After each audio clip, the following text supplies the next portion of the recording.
And welcome to another episode of the Tar Heels Insider Podcast. I'm your host, Grant Chachere, bringing you all the latest news in regards to your North Carolina Tar Heels.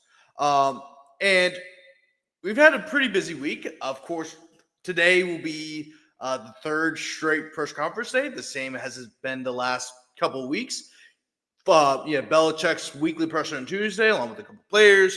Wednesday, you had basketball, and we got to talk to Seth Trimble. A lot of great stuff from that. I have an article out about Seth Trimble. Sienna A's, one of our interns, she also has an article about Seth Trimble out too. So make sure you go check those two articles out. And we're going to keep producing a lot more basketball content, right? This is around the time where basketball really starts to get kicking up. And, I've already made it clear to everybody, hey, let's, right when the bye week happens, which is next week, we're going to really start picking up, we're going to start ramping up on basketball. We have a lot of stuff saved in the archives for basketball. I've had a lot of stuff saved in the archives for basketball. And, of course, we're still going to keep covering football, but this is around the time when everyone wants to know what the hell is going on with North Carolina basketball. And what a great way to kind of segue into what I want to talk about on today's podcast, which is North Carolina basketball recruiting in dire straits? Is it? Do kids want to still wear Carolina blue? Who knows? But what I do know is that North Carolina has had 4 major recruits either A, cancel their visits, or B, commit to another school. So last week, I would say the last week and a half, maybe a little bit before that, it started off with Tony Bryan. Tony Bryan was a top 20 recruit in the class of 2026. He visited North Carolina Labor Day weekend. A week later, commits to Missouri.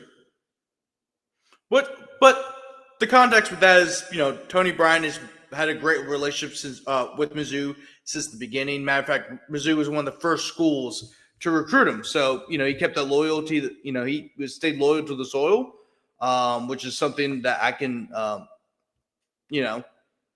appreciate, because that's a rarity in today's college basketball. He still stayed loyal to Mizzou since the beginning of time. And Mizzou's also kind of on the come-ups too, with Dennis Gates. Dennis Gates has done a good job with that program. So, I don't blame him for that, right? But then you had Todd Ariza. Todd Ariza was somebody that worked closely with Hubert Davis, because Hubert Davis, I think, worked at one, if I remember correctly, worked at one of the camps over the summer that Todd Ariza participated in, and they seem to have a good relationship there. He's a 5-star forward from California. Of course, you probably heard the last name Ariza. Yes, he is related to Trevor Ariza, because Trevor Ariza is his daddy. Yes, that is little Trevor Ariza, who has made a name for himself as a 5-star prospect from the state of California. He's the number 14 overall player in 24/7's class of 2026 rankings. He originally was supposed to visit North Carolina literally a week from today, right? So he was supposed to visit last week on September 12th. However, he canceled his visit 4 days ahead of time, which sucks. But the thing about Todd Ariza, he's a West Coast kid. It's hard to get those West Coast kids to leave the West Coast. It just is. So he's probably going to go to a school like Oregon, Arizona, or USC, even UCLA, which is where his dad went to. So there's that. Cameron Williams, another 5-star, this time a center, the number 4 prospect in the class of 2026. He was originally supposed to visit Chapel Hill on November 7th, but he canceled it. Jashawn London of 24/7 Sports reported that news first. And then recently, Quinn Costello, another big man prospect, a top 50 prospect overall from the city of Boston. Boston. That was a bad Boston accent, by the way, but who cares? Top 50 overall recruit, top 10 power forward in the country.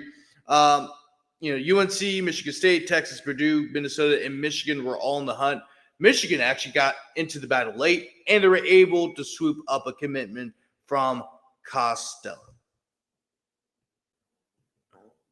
And I've talked about this beforehand, and even Brendan wrote articles about it. And one of the biggest things about UNC's recruiting efforts in regards to basketball really has been, the NIL, right? How much does NIL affect North Carolina's recruiting efforts, right? North Carolina really hasn't landed the right fits. Well, I mean, look, they've landed recruits, but that doesn't mean they necessarily have been the right fit. So they've kind of struggled on the front of, hey, we are trying to build the best roster possible, but you're not finding the right fits. And then also on the other half, you're not getting the players that you may want because you're kind of behind on the NIL front, right?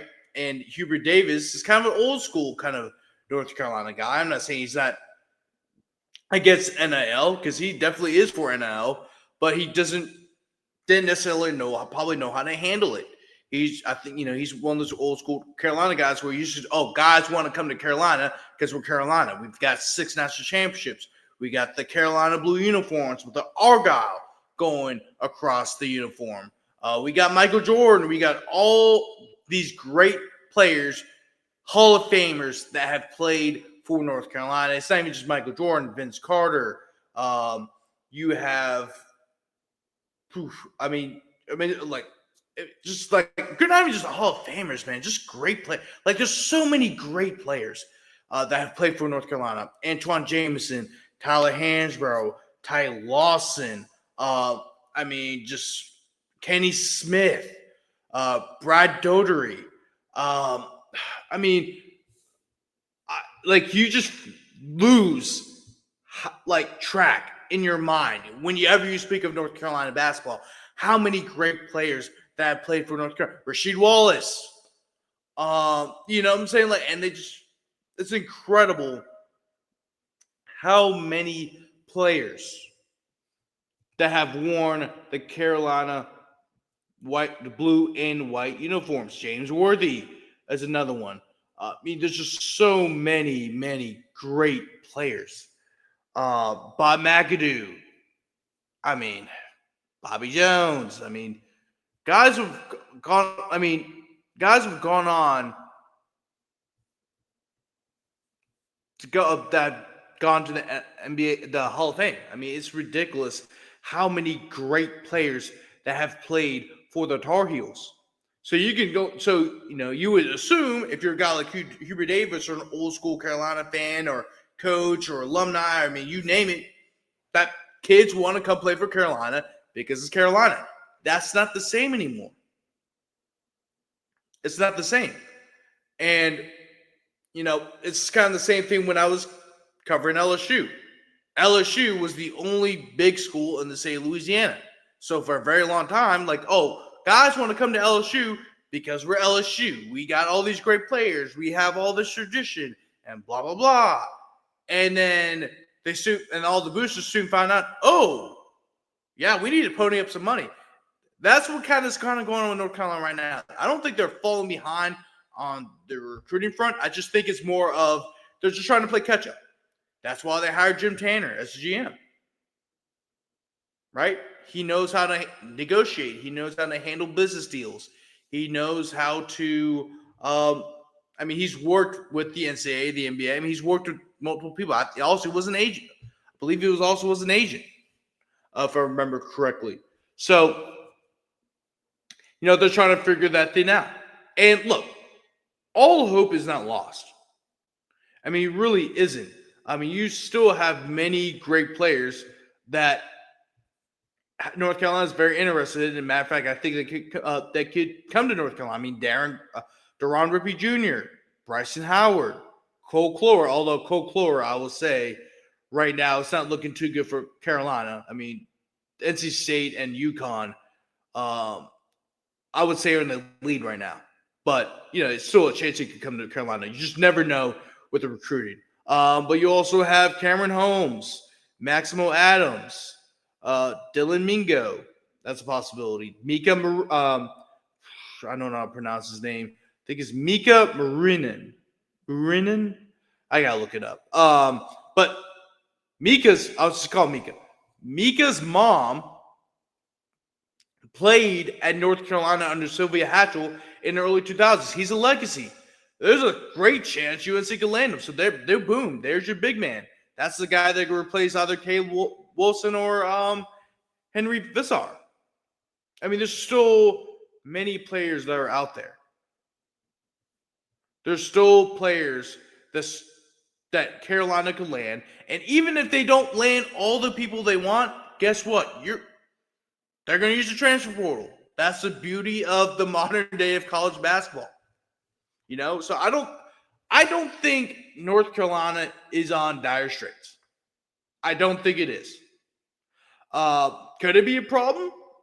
Does it really look good optically, since you also have John Chachere, who's kept Duke at an elite level, and also Will Wade entering the fold as he's now the new head coach in NC State. Now, probably doesn't look good. But my point is that I don't think all hope is lost and you just wave around the white flag and say North Carolina needs to fire Hubert Davis because he can't recruit.